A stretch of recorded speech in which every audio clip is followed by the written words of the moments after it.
Hace 57 años, un pastor encontró casualmente en una cueva cercana a las ruinas de Khirbet Qumran una hendidura por la que entrar. Esa cueva se encontraba en las proximidades del Mar Muerto y en el interior de la misma había unas vasijas que contenían 7 rollos antiquísimos. Se trataba de una noticia verdaderamente sensacional, porque eran los primeros manuscritos originales que se conservaban de la época en que vivió Jesús. Estos manuscritos pertenecían a la secta judía de los esenios y provocaron una verdadera revolución entre los estudiosos bíblicos. Tras ese revuelo inicial, el estudio de esos rollos fue monopolizado durante medio siglo por un pequeño grupo de estudiosos católicos. Esto provocó las protestas de otros especialistas que se quejaban de que no podían consultarlos y juzgar objetivamente su contenido y las posibles repercusiones del mismo en los orígenes del cristianismo. La polémica culminó con la publicación de un libro cuyo título es suficientemente provocador: El escándalo de los rollos del Mar Muerto, las revelaciones que hacen temblar al Vaticano. ¿Había lugar para semejante escándalo? La mejor respuesta a las acusaciones que se formulaban en ese libro fue la publicación inmediata de todos los textos encontrados en Qumran. Aquí tenemos su traducción española. Pero esta publicación no puso fin a la polémica, como queda claro en el documental que les ofrecemos. Buena parte de los investigadores aseguran que en estos manuscritos no hay realmente nada importante que ocultar. En su opinión, los autores de estos textos poco o nada tienen que ver con Jesucristo y con sus seguidores. Otros sostienen, por el contrario, que estos rollos nos informan del contexto apocalíptico en el que surgió el cristianismo y confirman que sus raíces son genuinamente judías. Según estos expertos, el Jesús visto como Hijo de Dios que propone San Pablo tiene poco que ver con la fe sustentada por esas primeras comunidades judeocristianas. Como veremos en el documental, aún siguen vigentes muchas de las preguntas que se han planteado sobre el contenido de estos manuscritos y sus repercusiones en lo que sabemos acerca de los orígenes del cristianismo. ¿Quiénes fueron los redactores de estos manuscritos? ¿Qué sabemos acerca de sus creencias y de su modo de vida? ¿Contienen algo que justifique el que hayan estado tan envueltos en la polémica? ¿Existe realmente algún motivo por el que hayan tardado tanto tiempo en publicarse todos estos textos? ¿Acaso fueron esenios Jesús y Juan el Bautista, como algunos han asegurado, o al menos se vieron influidos por las ideas de los esenios? ¿Pudo ser San Pablo el embustero que se menciona en algunos de estos textos esenios?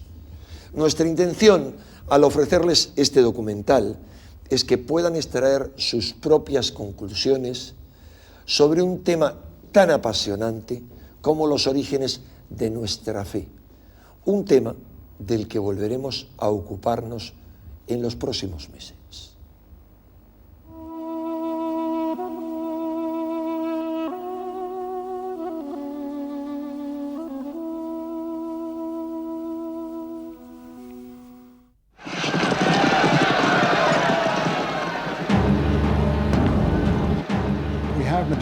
Estos materiales son esenciales para una cabal comprensión del judaísmo y el cristianismo. Se trata de documentos que arrojan luz sobre los orígenes de estas dos religiones.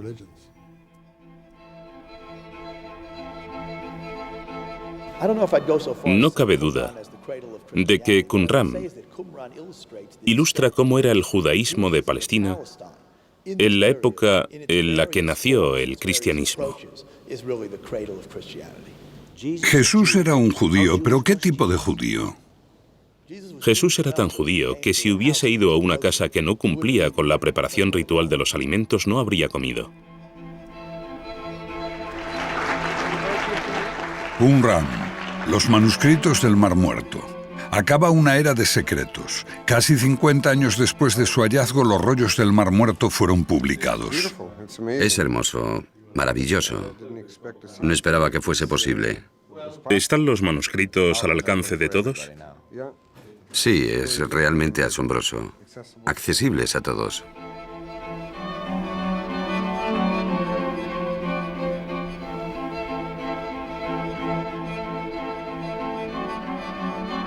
El clan Taamire de beduinos conocía el camino de memoria.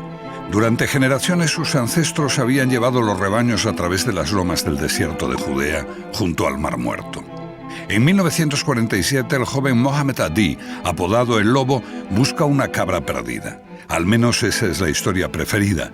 O tal vez estaba buscando viejos objetos para venderlos a los comerciantes de Belén.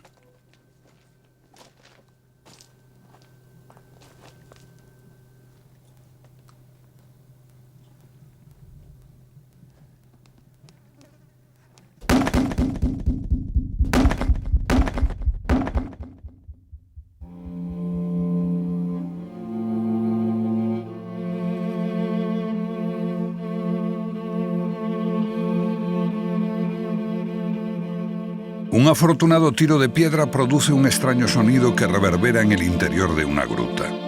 Así fue como se descubrió la primera de las 11 cuevas en las que unos 2000 años antes, unas gentes aterrorizadas ocultaron sus textos más sagrados. Cientos de manuscritos de la Biblia, junto con comentarios y normas de su comunidad. El hallazgo más valioso y controvertido del siglo, un descubrimiento que arrojó una luz inesperada sobre la historia de la fe judía y cristiana.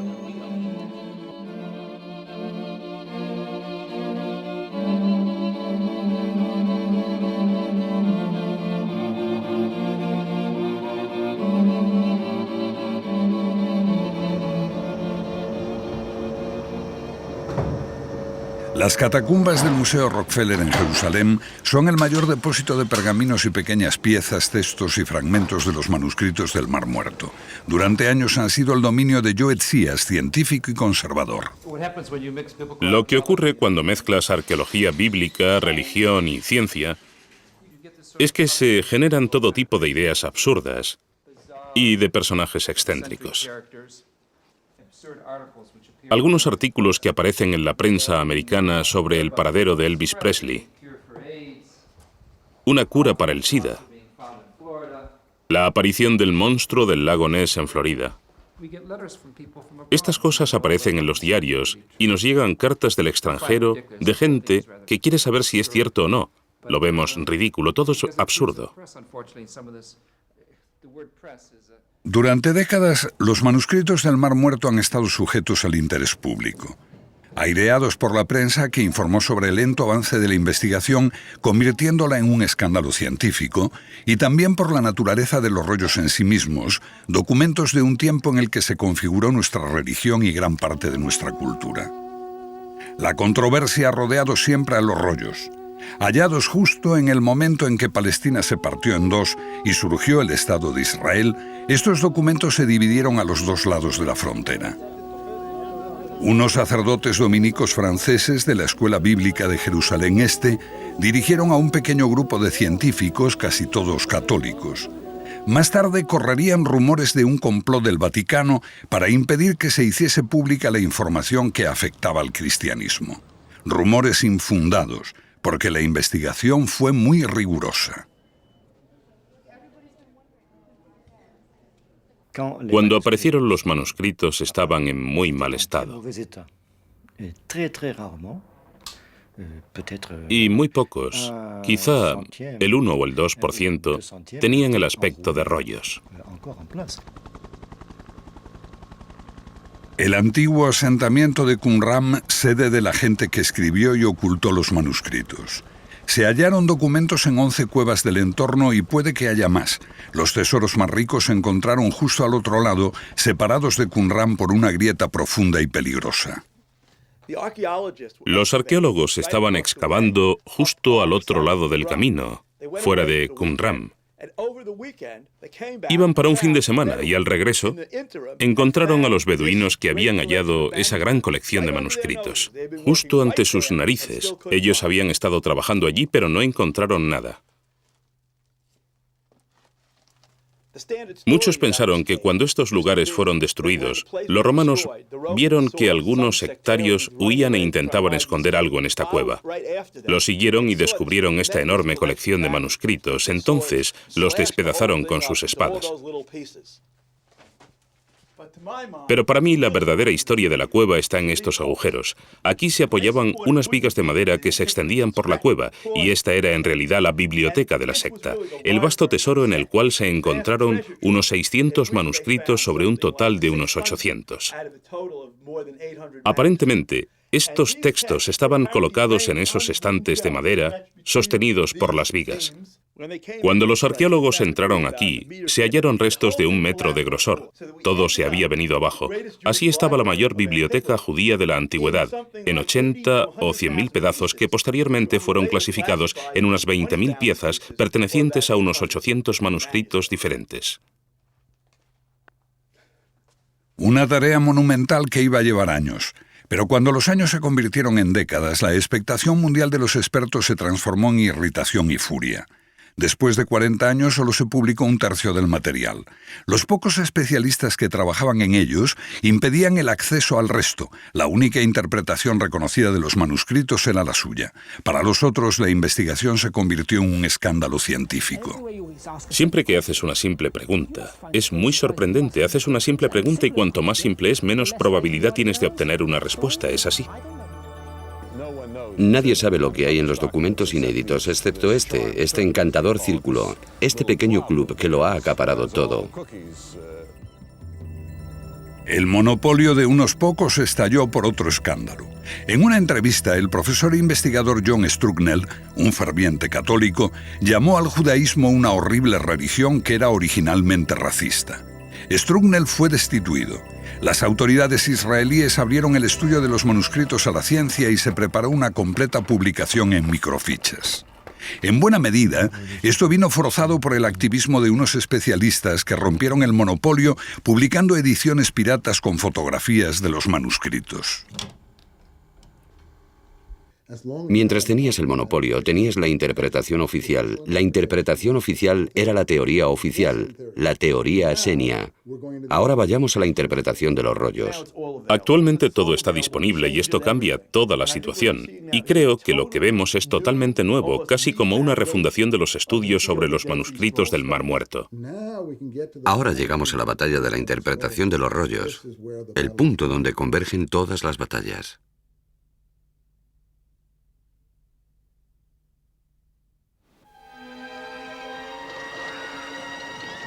Antes del nacimiento de Cristo, los judíos rechazaban con desesperación a los gobernantes gentiles, los sucesores de Alejandro Magno, que dejaron en Oriente Medio la impronta de la cultura griega.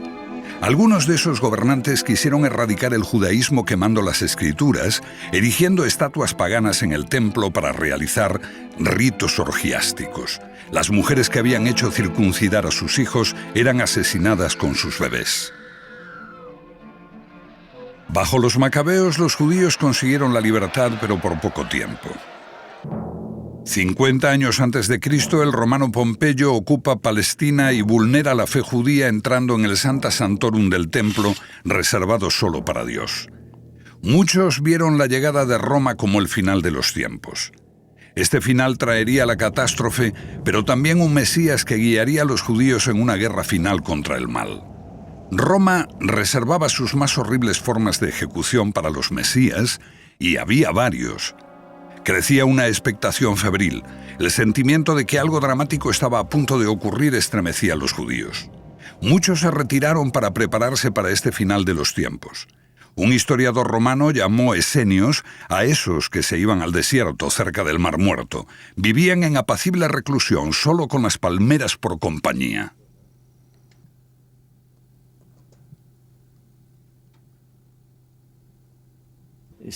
Los grupos que vivían allí, los qumranitas, eran esenios.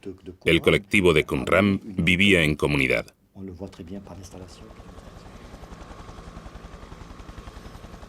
Los padres dominicos de la escuela bíblica veían Qumran como un lugar solitario en el desierto para apacibles monjes célibes dedicados a piadosos estudios que compartían sus pertenencias y eran guiados por un maestro.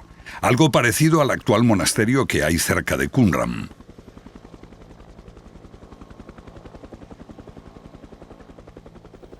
Es una idea muy extendida.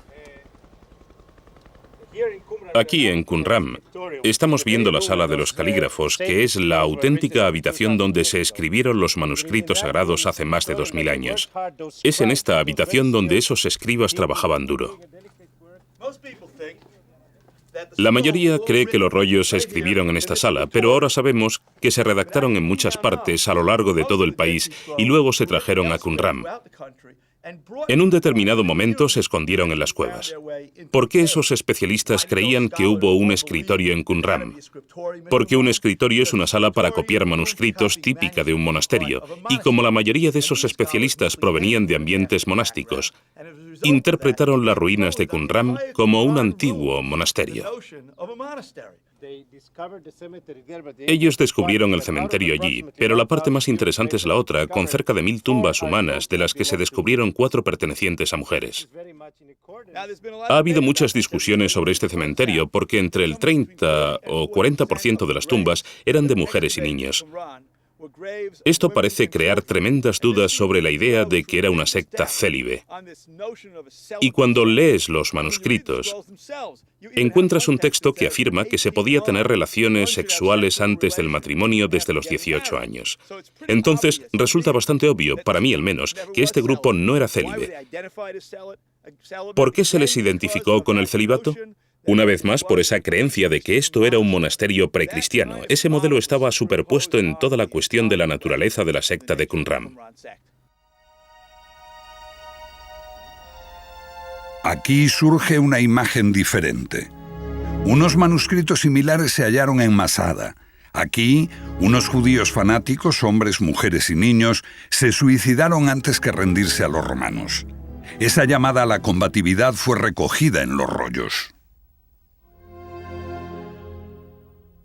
Marchando a la batalla, escribirán en sus estandartes la verdad de Dios, la guerra de Dios, la venganza de Dios, el juicio de Dios, el poder de Dios.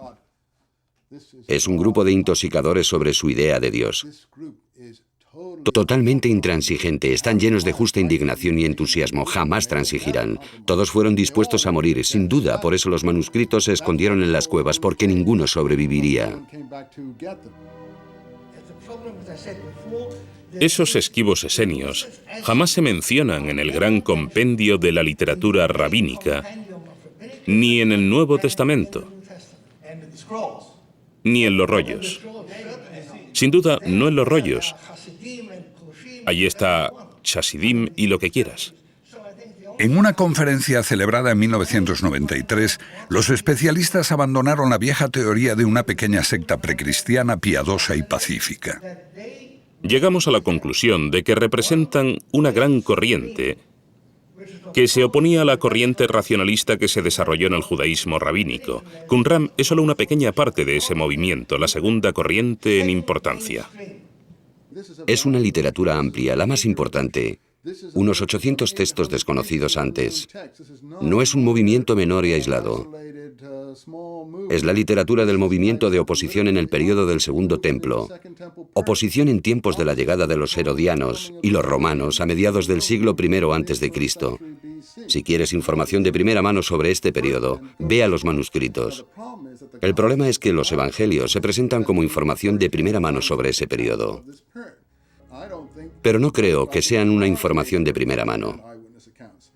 Y tampoco que existiera una misteriosa figura mítica que caminaba sobre las aguas y resucitaba a los muertos. A esta figura sumamente mitologizada la llamamos Jesús. Lo dejaría de lado y diría que es literatura de ultramar, no está recogida en la literatura palestina. Yo diría que estos manuscritos son la literatura palestina. Esto es lo que pasó en el entorno palestino durante el siglo I.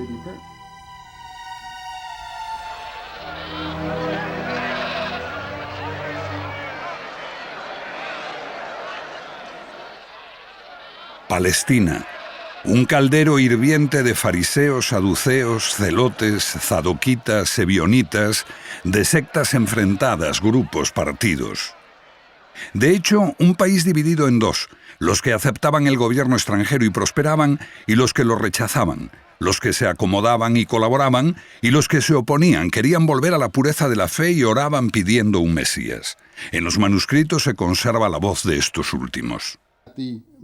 El Mesías, junto a los pobres, surgirá del polvo.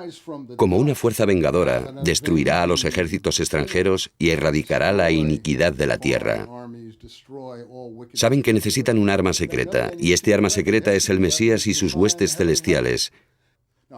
Pero yo no creo que hubiese muchos buenos guerreros, no creo que estuviesen armados y preparados para pelear, ni siquiera que pensasen que debían hacerlo. Creían que si eran totalmente puros, los ángeles lucharían por ellos. Los manuscritos no ofrecen un relato coherente de esos tiempos. A menudo deben descifrarse e interpretarse con cuidado.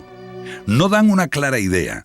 Incluso no mencionan a griegos o romanos por su nombre, solo como el enemigo y el mal. Acerca de cuándo se escribieron existe un debate, pero una gran mayoría de científicos afirman hoy que los rollos datan de un tiempo anterior a Jesús. Como resultado de la arqueología y el método del carbono 14, parece claro que los manuscritos de que disponemos son precristianos, y esto sin mencionar su composición. Algunos de los textos se redactaron ya en el siglo III a.C. Entonces creo que hemos eliminado totalmente como ridícula cualquier idea de que son realmente documentos cristianos. Muy bien. Si se hubieran acabado de escribir en el año 50 a.C., ¿qué pasó con el centenar de años más emocionante de la historia de Palestina? Sabemos que tenían esos documentos en el año 50 después de Cristo porque los pusieron en las cuevas. ¿Dices que no eran creativos, que no tenían nada que decir, que permanecían sentados mientras los hechos más emocionantes y trágicos de la historia de los judíos y de los primeros cristianos pasaban ante sus ojos? ¿Y que se limitaban a recitar documentos tan viejos como Abraham Lincoln puede parecernos a nosotros hoy o Bismarck a los alemanes? ¿Y rogaban por esos antepasados, ignorando lo que pasaba en su propia época? Yo lo dudo mucho. Pero Eisenman estaba casi solo en esto. Generalmente se creía que los manuscritos eran anteriores a Cristo basándose en la arqueología y en la datación por carbono 14. Aun cuando la investigación de la escuela bíblica esté también sujeta a críticas y la datación del carbono a veces sea cuestionada. Pero Eisenman cree que algunos de los rollos pueden ser posteriores, por lo que ve en los textos. Encontramos una alusión a los ejércitos extranjeros que invaden el país, y al describir esos ejércitos dicen, se sacrificaron a sus banderas y veneraron sus armas de guerra. Solo los ejércitos romanos, desde los tiempos de Jesús en adelante, se sacrificaron a sus banderas mientras sostenían el busto de sus emperadores deificados. Utilizando datos internos como este, Eisenman va contracorriente de la mayoría, algo que a veces parece gustarle. Se trata de un especialista judío que jamás ha estado fuera de aquí. Decía, Eisenman le da demasiada importancia a los manuscritos. Están tan apagados como el Mar Muerto. El Mar Muerto es gris pizarra, un color muerto, y así son los rollos. Él escribió esto en Commentary Magazine, una de las revistas más famosas de Estados Unidos. Yo le respondí diciendo, obviamente su escritor no ha estado jamás en el Mar Muerto en sus días más azules. Por eso tampoco puede entender el color de la literatura del Qumran. Eisenman ve que los temas comunes y paralelos entre los manuscritos y los orígenes del cristianismo son demasiado evidentes como para rechazarlos por completo. Al otro lado del Mar Muerto está Qumran. Y detrás de nosotros está la fortaleza de Herodión, donde Juan el Bautista fue ejecutado.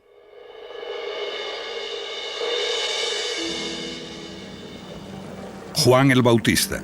Es difícil eludir los paralelismos entre él y Qumran. Ambos están en la misma área. Ambos hacen hincapié en varios rituales de purificación, en el bautismo para la purificación del cuerpo y del espíritu por inmersión en el agua. Ambos atacan el sistema y a los sacerdotes por sus negligencias y sus componendas con el enemigo. Entonces dice, vosotros, generación de víboras, recordad que el fuego está preparado y la paja a punto de arder. Juan se prepara en el desierto para la llegada del Mesías, precisamente como está escrito en los manuscritos. Se separan de sus casas. Separar significa abandonar la zona contaminada por hombres impios y se marchan al desierto para preparar el camino del Mesías. Así está escrito: prepara en el desierto el camino de nuestro Señor. Haz una senda recta en el desierto para nuestro Dios.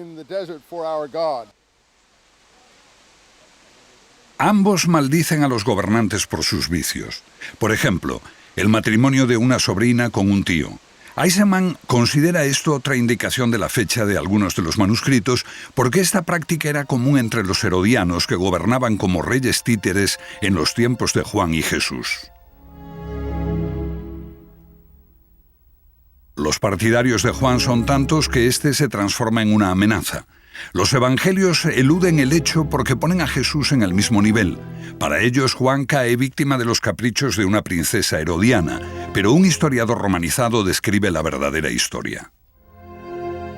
Josefo presenta a los herodianos como temerosos de Juan, porque es tan popular que puede liderar una revolución. Por tanto, no hay ninguna Salomé, ni es cierto el cuento de hadas sobre la fiesta de cumpleaños y la danza de los 7 velos que difundió la cultura occidental en el arte, en la ópera. Hay una dura medida preventiva, que es la ejecución de un agitador problemático. Los manuscritos del Mar Muerto no mencionan eventos específicos, presentan una visión combativa del país y otra interpretación de los tiempos.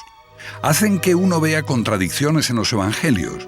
Además del dulce y místico Jesús, hay otro Jesús intransigente con los poderes, el que limpia el templo de mercaderes. Los llamados cambistas eran en realidad gente que vendía ofrendas. Podían comprarlas los ricos para ofrecerlas en el templo. Y Jesús sentía que eso era intolerable. Con esta historia, Jesús se coloca en el bando de la estricta observancia de la ley. Un Jesús militante, muy al estilo de los rollos del Mar Muerto, nada complaciente, desafiando a los sacerdotes y a sus amos romanos. ¿Qué sabemos del Jesús histórico? Lo describen con acierto los evangelios. Jesús entrando en Jerusalén en un humilde asno blanco. En la tradición judía, por lo menos lo que sé por fuentes posteriores, existía la idea de que el Mesías llegaría en un asno blanco. Y por lo tanto parece que los evangelios colocan a Jesús en este asno blanco para simbolizar que es el Mesías. Igual que sitúan su nacimiento en Belén, que es el lugar de nacimiento del rey David, cuyos descendientes se esperaba que ocupasen el trono mesiánico. Los historiadores creen ahora que Jesús vino probablemente del norte, de Galilea, no de Nazaret, porque ese lugar no existía entonces. Ese epíteto debe venir de Nazarini, que significa guardián de la ley. Los evangelistas son capaces de todo para hacerlo nacer en Belén.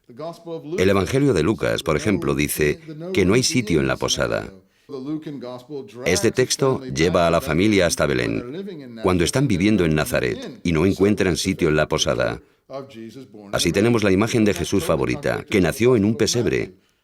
Esto lo contradice el Evangelio según Mateo, porque en Mateo la familia de Jesús no vive en Nazaret, vive en Belén, y ese es el escenario de Herodes. Tenemos la imagen de la familia de Jesús viviendo en Belén y a Herodes queriendo matar a los niños judíos. Se describe a la Sagrada Familia huyendo de Belén.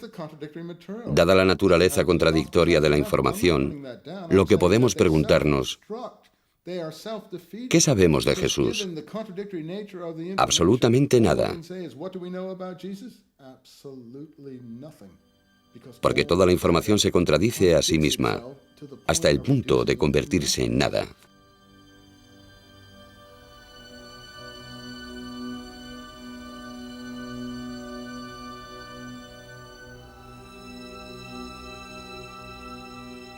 Los historiadores lo han sabido siempre, pero para los cristianos que tienen la creencia de que Jesús era el único hijo de María, que permaneció virgen, será una sorpresa saber que el verdadero Jesús tuvo varios hermanos y hermanas, y que después de su muerte, sus seguidores fueron guiados por su hermano Santiago, también llamado el Justo.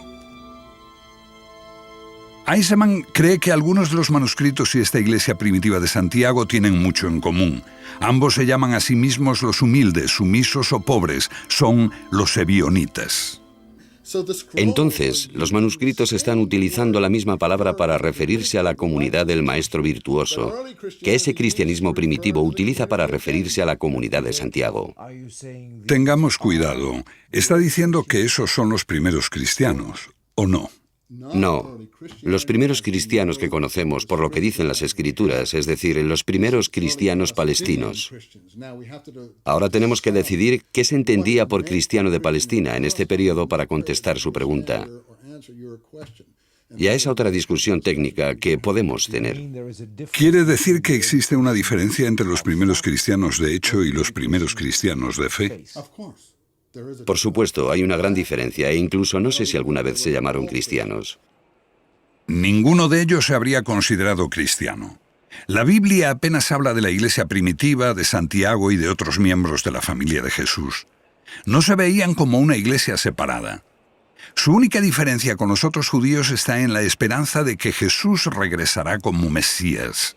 Pero por otra parte eran judíos estrictos y piadosos, al estilo de los escritores de los manuscritos. Además, estos manuscritos no lo mencionan con claridad, pero es posible que algunos fuesen realmente de ese tiempo. Eisenman ve un fascinante paralelismo. De los manuscritos surgen tres personas. El líder, llamado el maestro virtuoso, que no fundó el movimiento, pero marcó el rumbo. El sacerdote malvado, un enemigo exterior, probablemente el sumo sacerdote de Jerusalén, a la cabeza del sistema. Y una tercera y fascinante figura que perteneció al movimiento pero fue expulsado y se llamaba el embustero.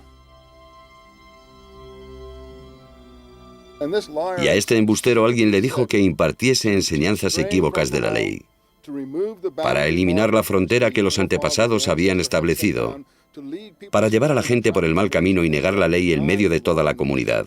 No podría ser una descripción mejor de lo que hace Pablo en la conferencia en Jerusalén, en el libro de los Hechos y en su carta a los apóstoles.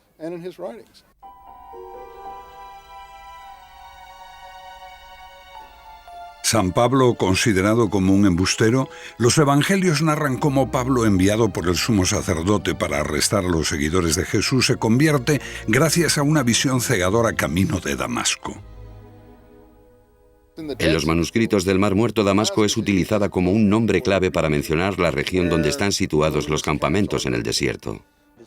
Lo que algunos especialistas han propuesto es que Damasco es un distrito dentro del sistema administrativo romano y otro término para designar la región de Qumran.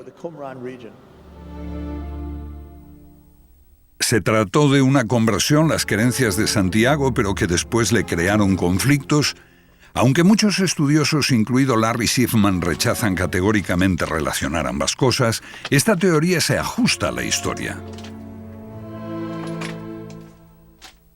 Según podemos reconstruir, parece que muy pronto se desarrollaron dos corrientes. Una, personificada por Santiago el Justo, que quería mantener el cristianismo como una forma de judaísmo, practicando todos los ritos judíos. La otra pretendía ver al cristianismo como un movimiento mundial y ponerlo fuera de Palestina y fuera de la comunidad judía. Y esto, por supuesto, es lo más conocido de las escrituras de Pablo. En esta confrontación entre Santiago y Pablo tenemos el verdadero epítome de lo que se dice de Qumran. En la carta de Santiago dice que si quebrantas un pequeño punto de la ley, eres culpable de quebrantarla toda. Por lo tanto, sé un mantenedor, no un quebrantador. Sé un hacedor. Todas estas palabras las encontramos en el vocabulario de Qumran. Santiago es un cabal representante de la escuela de pensamiento de Qumran.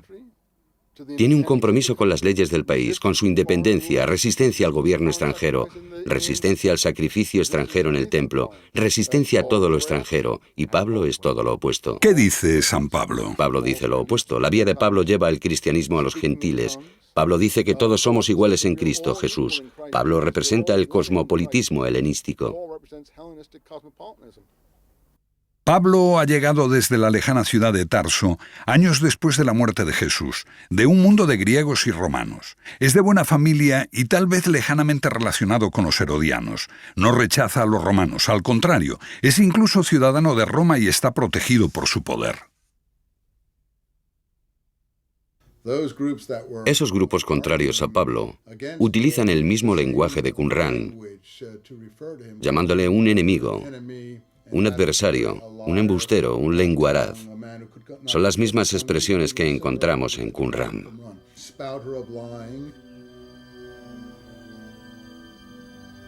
La disputa con los seguidores de Santiago resuena en las Escrituras. Cuando exhorta a abrir la fe a los gentiles en el templo, Pablo es rodeado por una multitud enfurecida de judíos que lo quieren matar. Los soldados romanos lo salvan. De la pluma de Pablo surge otro Mesías, respetuoso con el poder, que invita a poner la otra mejilla y a dar al César lo que es del César.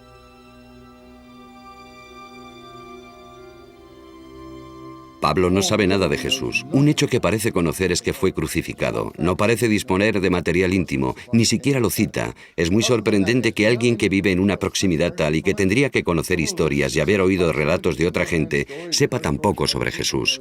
La figura que Pablo sí conoce es la que revela cosas desde una morada celestial. La figura que él llama Cristo Jesús está en los cielos. Es el Espíritu Santo que le revela a Pablo este Cristo Jesús de los cielos. Por eso los grupos de Qumran se habrían referido a un personaje tal como un hombre de mentiras y cosas así, porque obviamente en una situación como esa el Cristo Jesús en los cielos se transforma en lo que piensas que debería ser. Entonces, ¿quién conocía al Jesús terrenal? Bueno, gente como Santiago, la persona que vivió con él, que ocupó su lugar y fue martirizado como parece que lo fue. Por eso, yo digo que una vez encontrado el Santiago histórico, en realidad has hallado al Jesús histórico.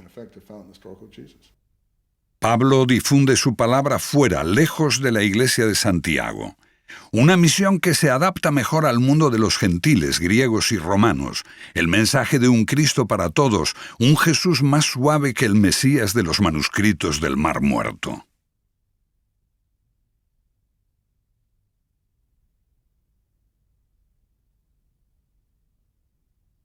El vocabulario es el mismo, pero los conceptos se invierten. En lugar de agresividad encontramos pacifismo. En lugar de combatividad vemos reconciliación. En vez del mesianismo apocalíptico, tenemos un mesianismo espiritualizado. En vez de un Mesías guiando a las huestes celestiales en una guerra apocalíptica contra el mal de este mundo, vemos a un Mesías que hace milagros, a una figura sobrenatural. La respuesta es muy simple. El poder romano impuso un movimiento mesiánico no amenazador, no combativo y no agresivo que podría tolerar. Los manuscritos se rechazaron porque daban otra interpretación. La gente que conservaba estos manuscritos se negaban a ser parte de ese acuerdo. De hecho, eran muy contrarios y pagaron el precio final. Creo que una de las razones de que los manuscritos estuviesen en una cueva es porque nadie pudo regresar y recogerlos, lo que quiere decir que todos perecieron.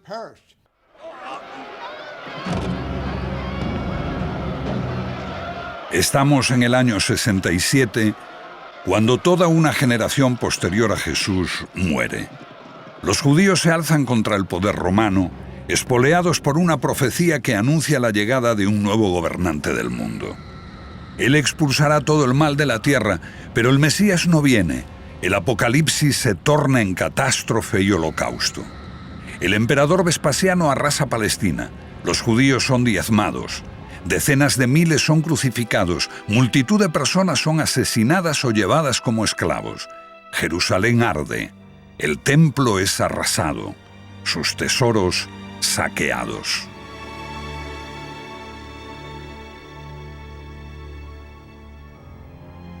En este holocausto, los escritores de los manuscritos desaparecen y la iglesia de Santiago se evapora. Lo que queda son las comunidades que Pablo había creado. Serán el modelo del futuro cristianismo y los evangelios. Sin el testimonio de ningún testigo ocular, escritos por apóstoles separados de la vida real de Jesús por una o más generaciones y por la grieta del holocausto. Los evangelios de Marcos y Lucas fueron escritos entre los años 70 y 90 después del alzamiento, el de Mateo entre el 80 al 100, y el de Juan más tarde, incluso 3 o 4 generaciones después de Jesús. ¿Qué credibilidad tienen los evangelios? Un hecho crucial para los cristianos es la resurrección. ¿Cómo se describe esta? En Marcos, 3 mujeres ven a un joven vestido de blanco. En Lucas, 3 mujeres y 3 hombres ven a 2 hombres con trajes brillantes. En Mateo, 2 mujeres ven un ángel. Y en Juan, solo María Magdalena ve a 2 ángeles. Al compilar su Nuevo Testamento, la Iglesia de Pablo tuvo muchos testimonios contradictorios entre los que elegir, y mucho lo decidió la política del momento. La selección necesitaba tener un amplio atractivo y excluir lo que no agradase a los gentiles. Necesitaría afirmar una ruptura con el judaísmo y desviar la atención de la iglesia original de Jerusalén y trasladar cualquier culpa de los romanos en la muerte de Jesús a los judíos. Así, Jesús casi se transforma en un no judío.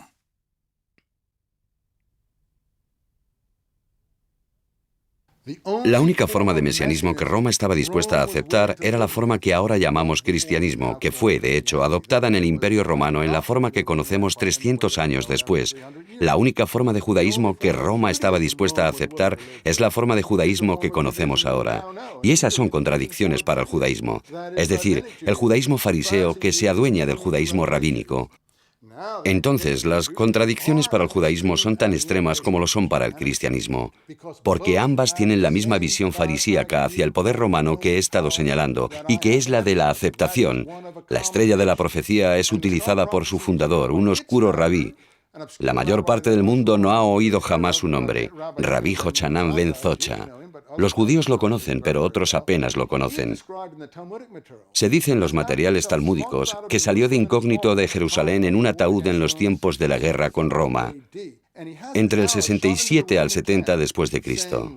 Él disparó una flecha al campo romano diciendo: el rabí Jochanan es amigo del emperador.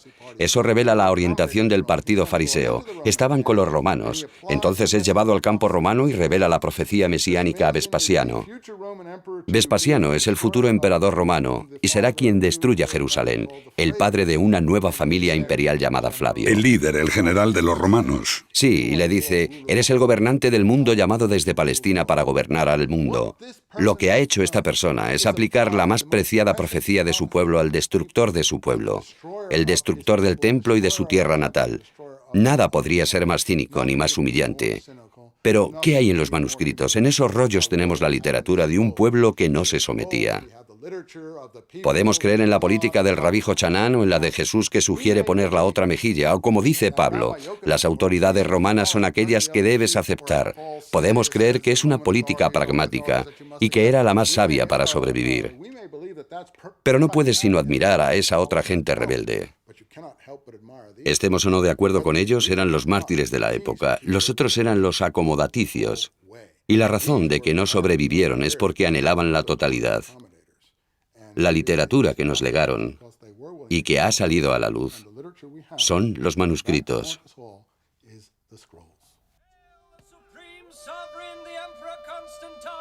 Nicea, año 324, 3 siglos después de Jesús.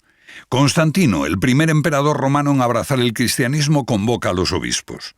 Existen disputas teológicas sobre la verdadera naturaleza de Jesús, hombre o Dios. Lo que decide Constantino se convertirá en la base del credo cristiano hasta hoy.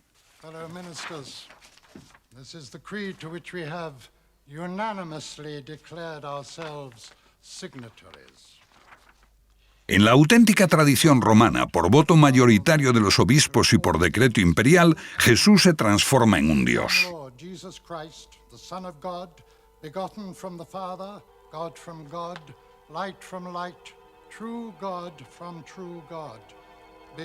El rumbo iniciado por Pablo concluye: todas las voces disidentes son silenciadas. Los manuscritos del Mar Muerto hablan de hijos de Dios en plural. Son los perfectos, son la gente que cumple perfectamente con la ley. ¿Cómo se hubiese sentido el Jesús histórico de haber sabido que sería llamado el divino Hijo de Dios y el único? Creo que se había horrorizado, completamente horrorizado. Es todo lo opuesto a lo que él representaba o podía haber representado en la Palestina de la que hablamos.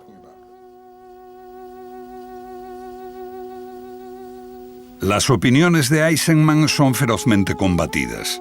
Quizás sus ideas digan más sobre la Biblia que sobre los manuscritos del Mar Muerto, pero reavivan una antigua polémica. ¿Está la Iglesia en lo cierto respecto a Jesús? Cuando el misterio de Cristo se basa en la realidad histórica, surgen las dudas. Estos temas siguen siendo una cuestión de fe.